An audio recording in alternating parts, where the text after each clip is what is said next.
mobilization.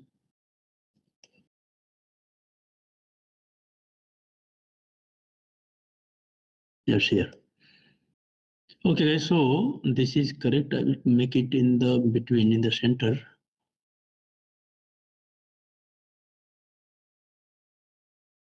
Yeah. So going for second is pre-shutdown work and demolition. I think there is no pre-shutdown, right? No shutdown, no pre-shutdown required.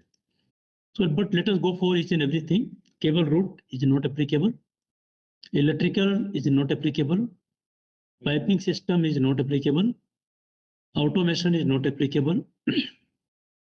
Crane footprint is not applicable because you are not going to use any crane, but truck mounted crane will be used. Right? Yeah, Truck mounted. Yeah, but you will put it. No major crane operation other than size crane will be rated.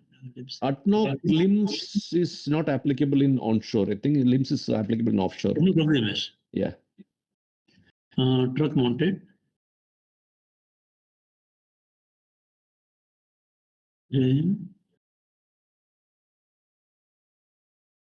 If required, if needed, right? Right, with the supervision, under supervision, right? Yeah. So hoisting not applicable. No, see, when there is a crane, it means there is hoisting. Yeah. Yeah. Structure seal, no. No, Escape holding. Chairman, what I'm telling number 6, when we are telling about on